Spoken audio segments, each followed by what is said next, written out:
Hello student, स्वागत है आपका आईसीटी वर्चुअल क्लासेस में।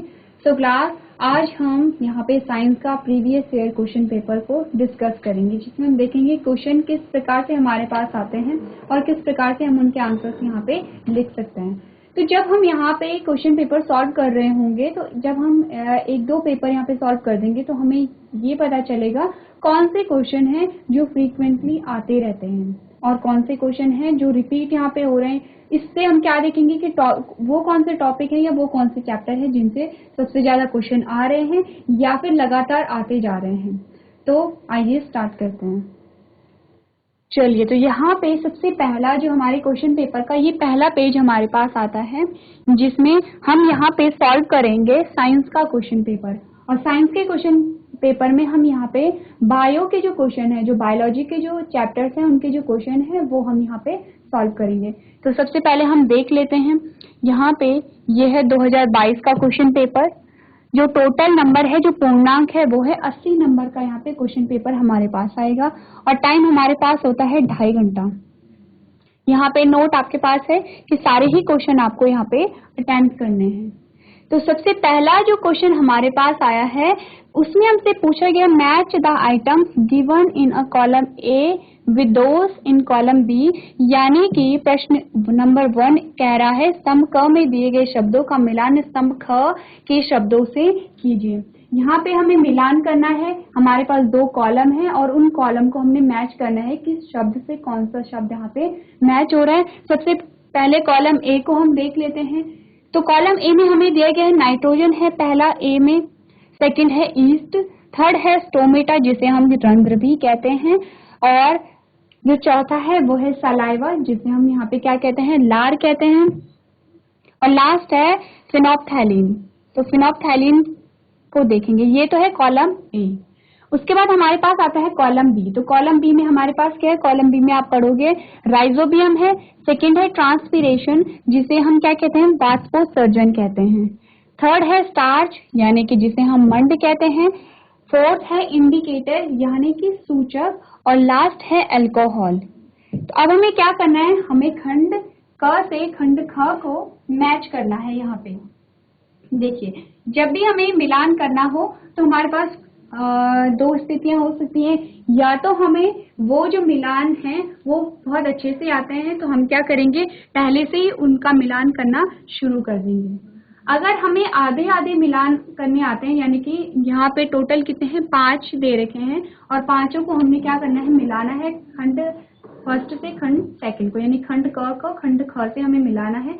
हम क्या करेंगे, जो जो हमें पहले आते हैं वो हम उठा लेते हैं या फिर जो इजी होंगे।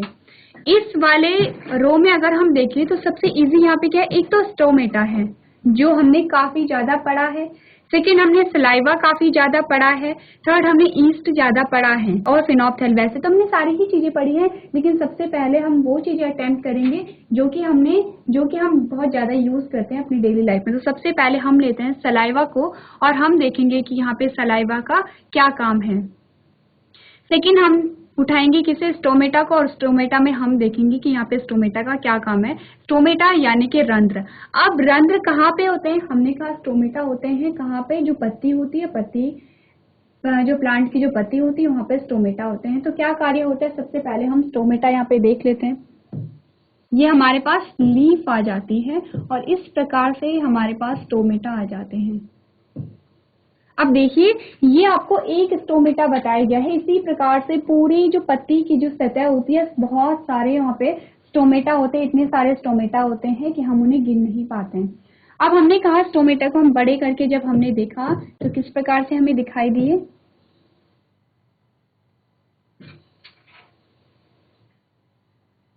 ये हमारे पास स्टोमेटा आ गए हैं। और किस प्रकार के स्टोमेटा हैं, ये बंद हैं, ये क्या है, क्लोज हैं। ये स्टोमेटा बंद है।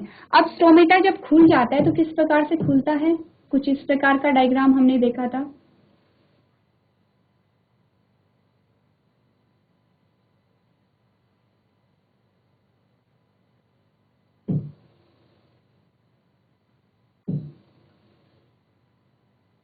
इस प्रकार से हमने कहा कि ये जो स्टोमेटा है, ये जो रंध्र हैं, ये खुले हुए हैं। अब खुलने का मतलब है कि यहाँ पे ये पत्ती के अंदर की का रीजन है, ये पत्ती के बाहर का रीजन है। हमने कहा अंदर की चीजें बाहर और बाहर की चीजें अंदर अब आ सकती हैं। अब क्या होगा यहाँ पे, हमने कहा कि यहाँ से जो पानी था, जो हमने कहा कि अब प्लांट क्या करता है, प्लांट मिट्टी में जो पानी उपस्थित होता है उसे अवशोषित करता है, एब्जॉर्ब करता है। तो जितना पानी वहां पे अवशोषित कर रहा है उस सारे ही पानी को वो वहां पे यूज नहीं करता है। उसने जो प्लांट है उसने थोड़ा सा अमाउंट वहां पे यूज किया और जो बाकी अतिरिक्त पानी था उसे भाप के रूप में वो इन्हीं स्टोमेटा से बाहर छोड़ देता है। तो यहाँ पे जो पानी था कहाँ पे, कहाँ की बात हो रही है, इस रीजन की बात हो रही है। इस रीजन में हमने कहा गया है कि यहाँ पे क्या है, पानी है। और पानी कैसा है, पानी है गैस की फॉर्म में, पानी है गैस की फॉर्म में। अब ये जो पानी है ये इन्हीं स्टोमेटा से बाहर निकल जाता है और इसी प्रक्रिया को हमने क्या कहा था, ट्रांसपीरेशन कहा था, वाष्पोत्सर्जन कहा था। यानी कि अब हम देखेंगे वाष्पोत्सर्जन क्या है। यहाँ पे हमें स्टोमेटा सी में मिला है और यहाँ पे हमें ट्रांसपीरेशन 2 में मिला है, जिसे हम वाष्पोत्सर्जन कह रहे हैं। हमने कहा सी का जो मिलान होगा वो किसके साथ होगा, ट्रांसपीरेशन यानी कि दूसरे के साथ होगा। पहला हमें मिल चुका है। सेकंड, अब हम बात करते हैं किसकी, सलाइवा की। कि सलाइवा, सेकंड हमारे पास सलाइवा है जिसे हम क्या कहते हैं, लार कहते हैं। कहाँ प्रेजेंट होता है लार, हमारे मुख में लार श्रावित होता है कुछ ग्रंथियों के द्वारा, जिन्हें हम लार ग्रंथि कहते हैं या स्लाइवरी ग्लैंड्स कहते हैं। हमने कहा 3 प्रकार की ग्रंथियां होती हैं हमारे मुख में और वो क्या करती हैं, लार को श्रावित करती हैं। अब लार का काम हमने कब पढ़ा था, हमने रिसेंटली जो चैप्टर पढ़ा है डाइजेशन का, वहां पे हमने लार के कार्य पढ़े थे कि लार क्या करता है। बहुत सारे कार्य हमने पढ़े थे। सबसे पहले तो क्या करता है, भोजन को गीला बनाता है। भोजन को जब गीला बनाएगा तो चबाने में मदद मिलती है, भोजन को चबाने में मदद मिलती है। सेकंड हमने कहा निगलने में मदद मिलती है। और उससे पहले हमने कहा जो लार है, लार में क्या होता है, 2 प्रकार के एंजाइम होते हैं जिसे हम, एक तो है स्लाइवरी अमाइलेज। स्लाइवरी अमाइलेज पाचन का कार्य करेगा। सेकंड है लाइसोजाइम। हमने 2 प्रकार के एंजाइम की बात की है।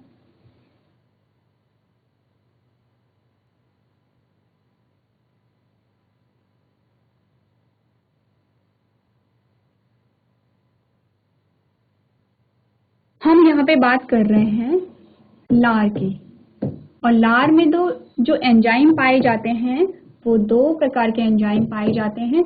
एक हमने कहा स्लाइवरी एमाइलेज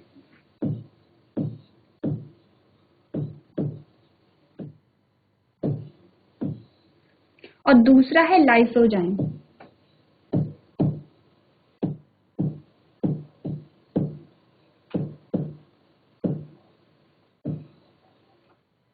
तो ये जो लाइसोजाइम है इसका क्या कार्य होगा,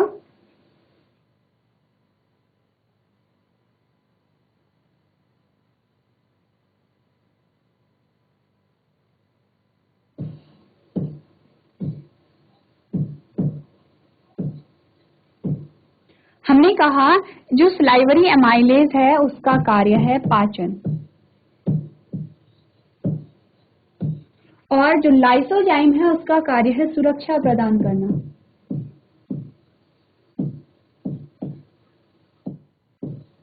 देखिए अब एमाइलेज क्या कर रहे हैं,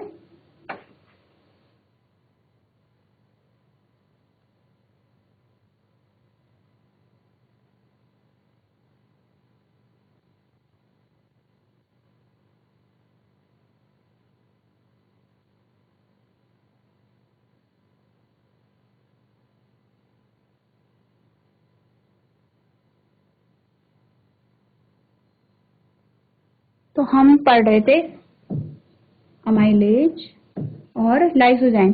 एमाइलेज क्या कर रहा है, यहाँ पे पाचन का कार्य कर रहा है। लाइसोजाइम क्या कर रहा है, सुरक्षा प्रदान कर रहा है। अब हमें ये पता होना चाहिए कि यहाँ पे जो लार है वो किस चीज का पाचन करेगी। हमने कहा कार्बोहाइड्रेट का पाचन यहाँ पे होगा। तो देख लेते हैं इससे रिलेटेड क्या वर्ड आता है, लार से रिलेटेड क्या यहाँ पे है। पहला है राइजोबियम, ट्रांसपीरेशन हमने कर लिया, स्टार्च है, इंडिकेटर है, अल्कोहल है। अब देखिए हमने कार्बोहाइड्रेट की बात की थी, स्टार्च भी क्या है, कार्बोहाइड्रेट ही है। इसका मतलब ये सारी ही चीजें क्या होती है, मैच नहीं हो रही है एक्सेप्ट स्टार्च। सलाइवा से क्या यहाँ पे मैच हो रहा है, सलाइवा से मैच हो रहा है स्टार्च, यानी कि सलाइवा क्या कर रहा होगा, यहाँ पे मैच कर रहा, यहाँ पे स्टार्च का डाइजेशन यहाँ पे कर रहा होगा। नेक्स्ट अगर हम बात करें यहाँ पे ईस्ट की, अब हम ईस्ट की बात करते हैं तो ईस्ट क्या है, सबसे पहले हमने कहा एक कवक है, एक फंजाई है। क्या करता है कवक, क्या करता है फंजाई, हमने कहा कि यहाँ पे फर्मेंटेशन की जब प्रोसेस हमने पढ़ी थी, तो फर्मेंटेशन के प्रोसेस में ईस्ट क्या करता है, यहाँ पे जैसे कि जब ब्रेड का फॉर्मेशन यहाँ पे हो रहा है, तो ब्रेड के फॉर्मेशन में क्या होता है, जो ईस्ट है, ईस्ट यहाँ पे कार्बन डाइऑक्साइड का फॉर्मेशन करेगी और अल्कोहल का निर्माण करती है, जिससे कि जो ब्रेड का जो डो है वो फूल जाता है। किसके कारण फूल रहा है, कार्बन डाइऑक्साइड की उपस्थिति के कारण, क्योंकि कार्बन डाइऑक्साइड बाहर निकलती है और उस डो को फैला देती है। इसी के साथ एक और चीज का यहाँ पे निर्माण हो रहा है, वो है अल्कोहल। हमने कहा बी का जो आंसर है वो क्या है, 5 है। अब हमने यहाँ पे 3 सॉल्व कर लिए हैं, हमारे पास 2 बचते हैं, एक तो नाइट्रोजन बचता है और दूसरा बचता है फिनोप्थैलीन।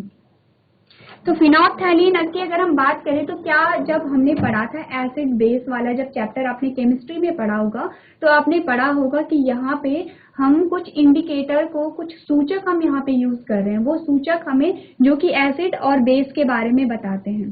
सिंपली जब हमने एसिड और बेस के बारे में कहा, हमने जो फिजिकल जो कैरेक्टर देखे, हमने कहा कि जो एसिड होते हैं वो स्वाद में खट्टे होते हैं, जो बेस होते हैं वो कैसे होते हैं, कसेले होते हैं। ऐसे ही हमने और भी चीजें देखी थी, उसी प्रकार से हमने यहाँ पे लिटमस पेपर देखा जो एक सूचक है, उसी प्रकार से हमने मिथाइल ऑरेंज देखा, और एक और चीज हमने यहाँ पे पढ़ी थी फिनोप्थैलीन। तो फिनोप्थैलीन क्या है, एक सूचक है। ई का जो आंसर होगा वो होगा 4, यानी कि अगर हम उसके बाद हमारे पास सिर्फ एक ही बचता है, नाइट्रोजन क्या है, राइजोबियम है। यानी नाइट्रोजन और राइजोबियम में क्या यहाँ पे समानता है, हमने कहा जो नाइट्रोजन फिक्स होती है, जो हमारे वातावरण में जो नाइट्रोजन है उसे जो फिक्स करते हैं वो राइजोबियम है, यानी नाइट्रोजन साइकिल में यहाँ पे राइजोबियम यूज होता है। इसी प्रकार से अगर हम नीचे वाले को भी मिलाएं तो हमने कहा ये तो इस प्रकार से मिल जाएगा। ईस्ट को हमने कहा कि ईस्ट क्या है, अल्कोहल है। स्टोमेटा को हमने कहा वाष्पोत्सर्जन कर रहा है, और लार को हमने कहा कि ये क्या कर रहा है,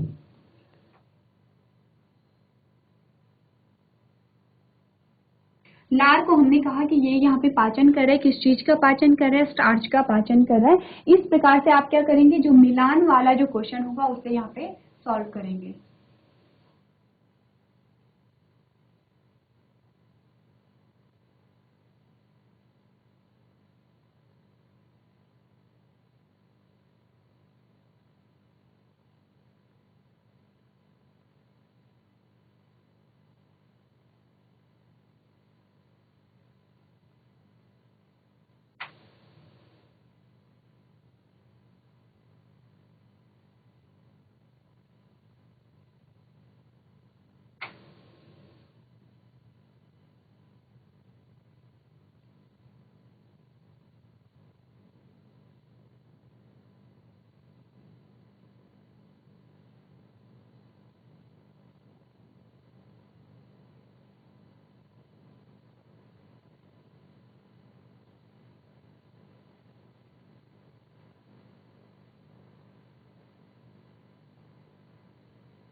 चलिए, तो इसके बाद नेक्स्ट क्वेश्चन हम सॉल्व करेंगे।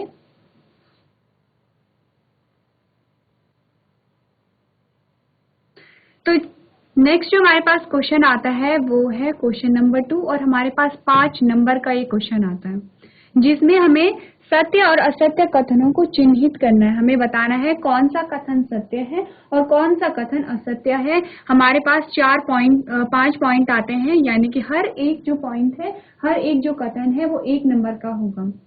तो सबसे पहला कथन कह रहा है carbon dioxide is released in photosynthesis, यानी प्रकाश संश्लेषण में कार्बन डाइऑक्साइड मुक्त होती है। सबसे पहले हमें पता होना चाहिए कि यहाँ पे प्रकाश संश्लेषण क्या है। प्रकाश संश्लेषण हमने पढ़ा है कि प्रकाश संश्लेषण वह प्रक्रिया है जिसके द्वारा पेड़ पौधे अपने भोजन का निर्माण स्वयं करते हैं और इसीलिए हम इन्हें स्वपोषी भी कहते हैं। अब सेकंड चीज आती है कि प्रकाश संश्लेषण की प्रक्रिया हो रही है तो किन किन चीजों की आवश्यकता होती है पौधों को अपने भोजन के निर्माण में। क्योंकि अगर हम बात अपनी करें, जब भी हम कोई भोजन बनाते हैं तो हम क्या करते हैं, पहले हम सामग्री को इकट्ठा करते हैं। हमारे किचन में जो भी चीज हो, अगर हमें रोटी बनानी है, सब्जी बनानी है तो हम आटा इकट्ठा करेंगे, हम जो कच्ची सब्जियां उन्हें इकट्ठा करेंगे, तेल मसाले और सारी चीजें हम वहाँ पे इकट्ठा करेंगे। उसी प्रकार से पौधे जब अपने भोजन का निर्माण करते हैं तो वो सारी ही सामग्री को वहां पे इकट्ठा करते हैं। क्या क्या सामग्री होती है? हमने कहा 4 प्रकार की होती हैं। सबसे पहले हमने कहा सूर्य का प्रकाश है,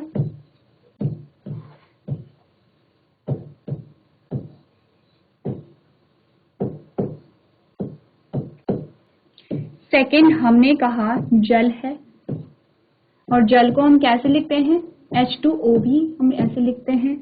3 प्रकार का हमने कहा CO2 है यानी कि कार्बन डाइऑक्साइड है, और चौथा हमने कहा क्लोरोफिल है।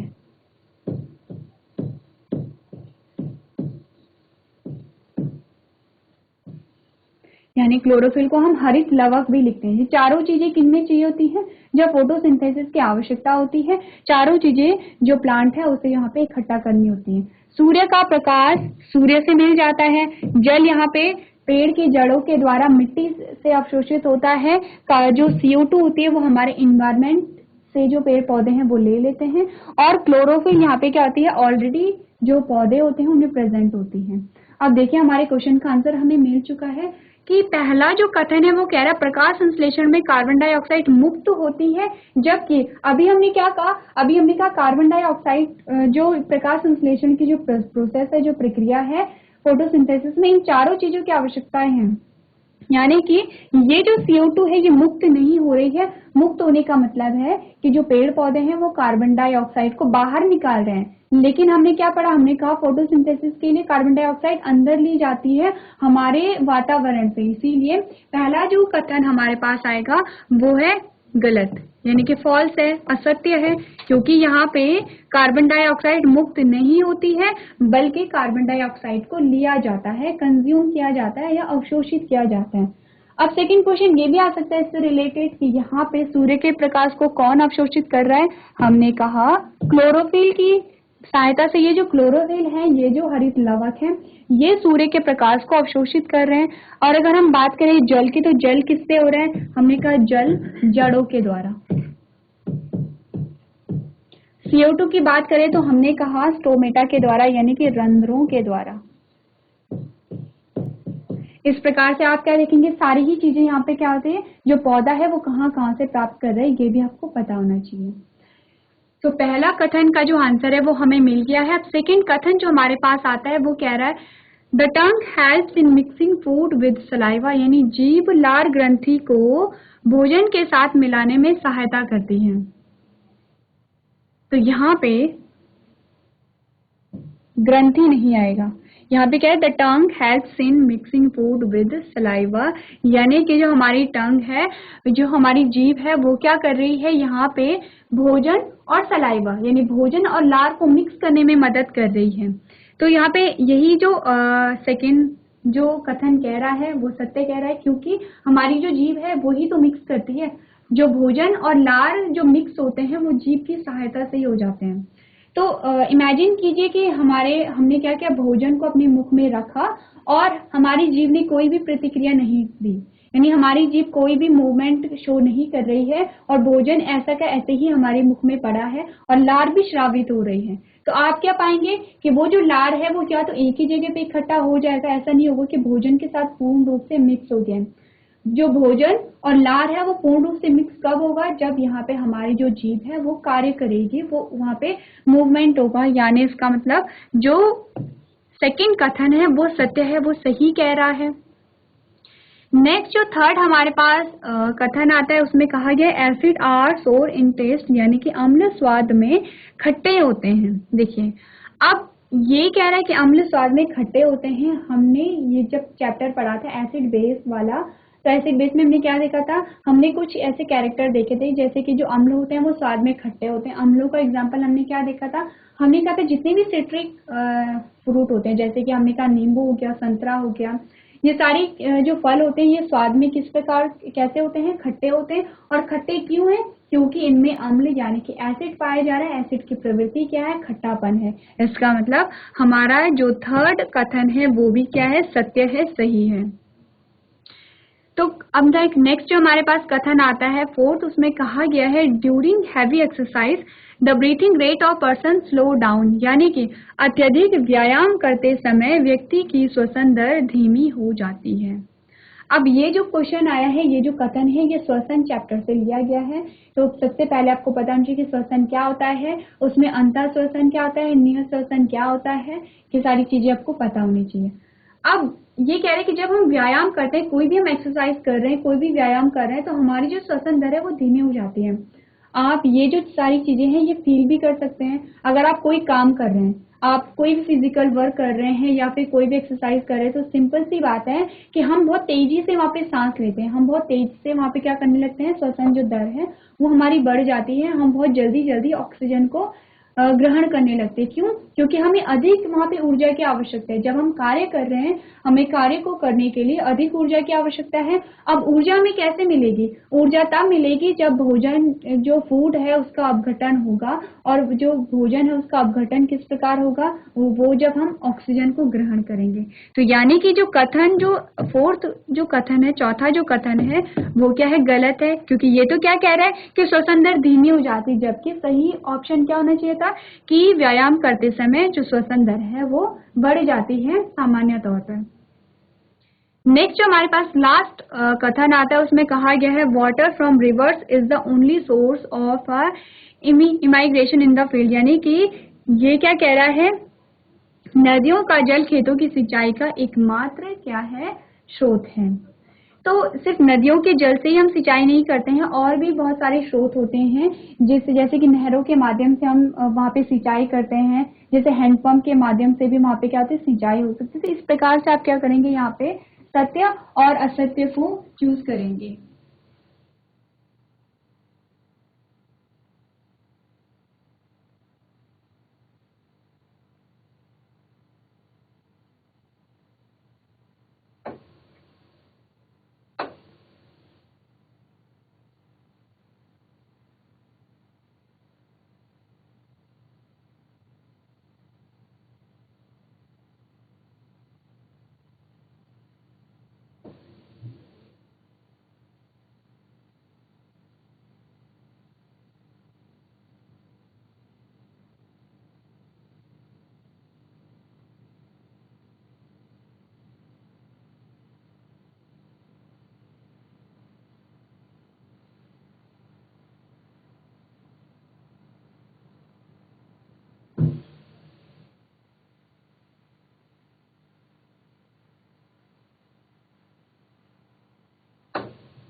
चलिए, इसके बाद जो नेक्स्ट हमारे पास क्वेश्चन आता है वो है क्वेश्चन नंबर 4। और क्वेश्चन नंबर 4 में जो हमारे पास क्वेश्चन आया है वो है रिक्त स्थानों की पूर्ति हमें करनी है। यानी जो हमें यहाँ पे कथन दिए गए हैं, बीच में रिक्त स्थान है और हमें उन रिक्त स्थानों को पूरा करना है। ये भी कितने नंबर का है? 5 नंबर का है, क्योंकि 5 हमारे पास कथन है और हर एक कथन 1 नंबर का है। अगर आप यहाँ पे इन 5 कथनों में से 5 को अटेम्प्ट करेंगे तो 5 नंबर आपको मिलेंगे, यानी कि जितने भी आप यहाँ पे अटेम्प्ट करेंगे उतने ही आपको नंबर मिलेंगे। आपने एक ही अटेम्प्ट किया है तो आपको एक ही यहाँ पे नंबर मिलेगा, आपने सारे अटेम्प्ट किए हैं तो आपको सारे यहाँ पे नंबर मिलेंगे आपके आंसर के अकॉर्डिंग। तो यहाँ पे देख लेते हैं, सबसे पहला जो कथन है वो क्या कह रहा है यहाँ पे, 3 forms of water are dash dash and dash, यानी कि पानी की 3 अवस्थाएं डैश डैश एवं डैश है। 3 अवस्थाएं हमें बतानी है पानी की। सबसे पहले हम बात कर लेते हैं पानी की 3 अवस्थाओं के बारे में। तो पानी की 3 अवस्थाएं यहाँ पे पूरी नहीं आएंगे, मैं यहाँ पे लिख दे रही हूँ, ठोस, द्रव और गैस, यानी कि सॉलिड, लिक्विड एंड गैस है। 3 अवस्थाएं हैं पानी की। अब हमने जब पानी के बारे में पढ़ा था, हमने क्या कहा था, यहाँ पे एक गिलास पानी है,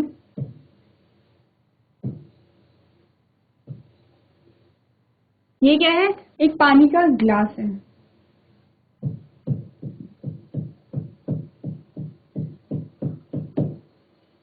अब ये जो पानी का गिलास है कि मेज पे स्थिर रूप से रखा हुआ है।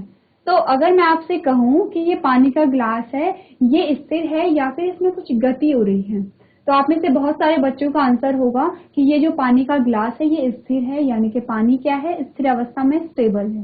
लेकिन ऐसा नहीं होता है। इस ग्लास के अंदर जो पानी है, उसके पानी के जो मॉलिक्यूल है उनके बीच में गति होती रहती है। भले हमें वो पानी स्थिर दिख रहा है, लेकिन वहां पे क्या होती रहती है, गति होती रहती है। अब पानी किससे मिलके बना है, हमने कहा H2O से मिलके बना है, और यहाँ पे बहुत सारे H2O मॉलिक्यूल होंगे। यहाँ पे क्या होगा, बहुत सारे H2O मॉलिक्यूल हैं।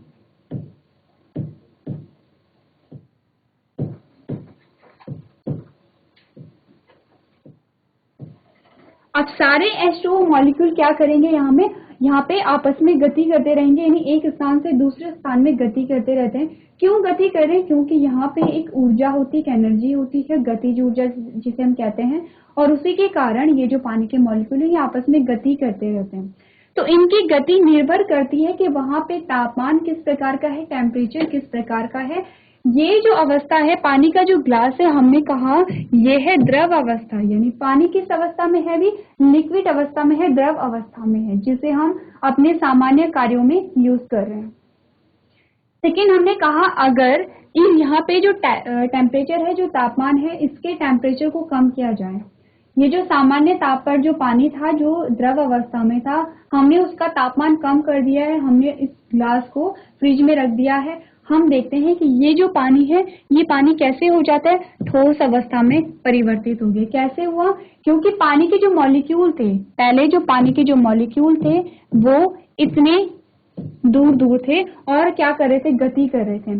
अब तापमान कम हुआ, इनकी गतिज ऊर्जा कम हो गई है। अब ये किस प्रकार से हो गए हैं, एक दूसरे से एकदम चिपक चिपक के आ गए हैं, यानी एक मॉलिक्यूल दूसरे मॉलिक्यूल से एकदम सट के आ गया है, और गतिज ऊर्जा यहाँ पे 0 हो गई है, क्योंकि तापमान है ही नहीं, क्योंकि ऊर्जा खत्म हो गई है। तो क्या होगा, ठोस अवस्था में आ गया, सॉलिड फेज में आ गया। अब हमने क्या किया, पानी के ग्लास को बाहर निकाला और उसे सामान्य अवस्था में छोड़ दिया। सामान्य अवस्था में जब छोड़ा तो तापमान धीरे धीरे बढ़ने लगता है। जैसे जैसे यहाँ पे तापमान बढ़ा, ये क्या करेंगे, मूव करेंगे एक जगह से दूसरे स्थान में, क्योंकि इन्हें ऊर्जा मिल रही है, अब एनर्जी मिल रही है। कहाँ से मिल रही है, जो तापमान है, जो टेम्परेचर है, वहां से इन्हें ऊर्जा मिल रही है। फिर से पानी क्या आ गया, लिक्विड अवस्था में आ गया है। नेक्स्ट हमने कहा, अब इस पानी को हमने क्या, इसका तापमान सामान्य से अधिक कर दिया, हमने इसे गैस पे चढ़ा दिया। इन जो पानी के जो मॉलिक्यूल थे, इनके बीच में इतनी गति हुई क्योंकि इन्हें ऊर्जा मिल रही है। एक तो तापमान वैसे ही क्या था, हाई था, और हमने फिर से इन्हें गैस पे चढ़ा दिया और इसे ऊर्जा जब प्रोवाइड कराई, तो क्या वो पानी के जो मॉलिक्यूल थे उनके बीच में जो गति थी वो और ज्यादा बढ़ गई, और इतनी बढ़ गई है कि पानी जो था वो लिक्विड अवस्था से अब गैसीय अवस्था में आ गया है। यानी कि पानी के जो मॉलिक्यूल अब इतने दूर दूर हो गए हैं कि वो लिक्विड से अब किसमें कन्वर्ट हो गए हैं, गैसीय अवस्था में कन्वर्ट हो गए हैं। देखिए हम क्या देख रहे हैं, यहाँ पे जो भी अवस्था आ रही है वहां पे जो मॉलिक्यूल के जो बीच का डिस्टेंस है वो भी मैटर कर रहे हैं, यानी बीच की जो दूरी है वो मैटर कर रहा है। अगर मॉलिक्यूल्स इतनी दूर दूर है, हमने कहा गैसीय अवस्था में है। अगर मॉलिक्यूल्स पास पास है, हमने कहा लिक्विड अवस्था में आ गए हैं। अगर मॉलिक्यूल्स बहुत पास आ गए हैं, हमने कहा सॉलिड अवस्था में आ गए हैं। इस प्रकार से पानी की हमारे पास कितनी अवस्थाएं आती हैं, 3 अवस्थाएं आती हैं, वो है ठोस, द्रव और गैस।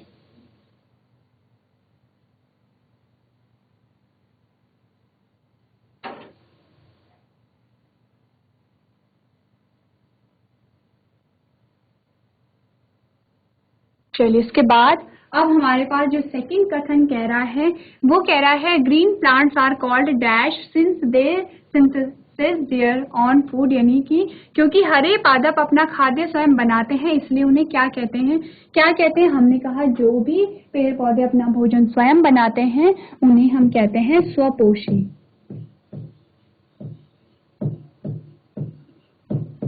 और जो अपना भोजन स्वयं नहीं बना पाते हैं उन्हें हम क्या कहेंगे, उन्हें हम कहेंगे परपोषी। तो इस प्रकार से आपको ध्यान रखना है।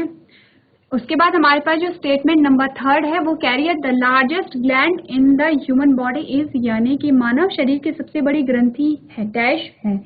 तो जब हम पढ़ रहे थे पाचन के बारे में हमने पढ़ा था लीवर के बारे में, लीवर यानी कि जिसे हम क्या कहते हैं, यकृत कहते हैं, इसे हम क्या कहते हैं, यकृत कहते हैं। तो हमारे जो बॉडी की सबसे बड़ी ग्रंथि, सबसे बड़ी ग्लैंड क्या है, लीवर है या फिर यकृत है। इसके बाद जो नेक्स्ट स्टेटमेंट हमारे पास आई है उसमें कहा गया temperature is measured in degree, यानी कि ताप को डिग्री किस में नापते हैं, डिग्री सेल्सियस में नापा जाता है। तो यहाँ पे आपको पता होना चाहिए कि ताप को डिग्री सेल्सियस में हम नाप रहे हैं। और लास्ट जो कथन है वो कह रहा है clothes of dash coloured absorb more heat than the clothes of light colour, यानी हल्के रंग के वस्त्रों की अपेक्षा डैश रंग के वस्त्र ऊष्मा का अधिक अवशोषण करते हैं। अब ये जो आपके पास क्वेश्चन आया है ये फिजिक्स से आया है, जिसमें आपने पढ़ा होगा कि यहाँ पे जो अलग अलग कलर के जो कपड़े होते हैं वो अलग अलग ऊर्जा की मात्रा को अवशोषित करते हैं, जिसमें हमने क्या पढ़ा, जो हल्के रंग के जो वस्त्र होते हैं वो कम ऊष्मा को अवशोषित करते हैं, लेकिन जो गहरे रंग के जो वस्त्र होते हैं, अब यहाँ पे हमारा आंसर क्या आएगा, हमारा आंसर आया गहरे रंग के।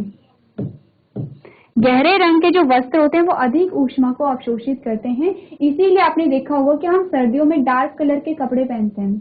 तो डार्क कलर के कपड़े क्या होंगे, अधिक ऊष्मा का अवशोषण करेंगे जिससे हमें हीट मिलेगी। वहीं अगर हम बात करें गर्मियों की, तो गर्मियों में हम कैसे कपड़े पहनते हैं, लाइट कलर के, यानी कि जो किस प्रकार के कपड़े होते हैं, जो हल्के रंग के वस्त्र होते हैं, क्योंकि हल्के रंग के वस्त्र कम ऊष्मा का अवशोषण करेंगे जिससे कि हमें गर्मी कम लगेगी। तो ये आपने क्या सॉल्व किया, आपने रिक्त स्थान यहाँ पे सॉल्व किए।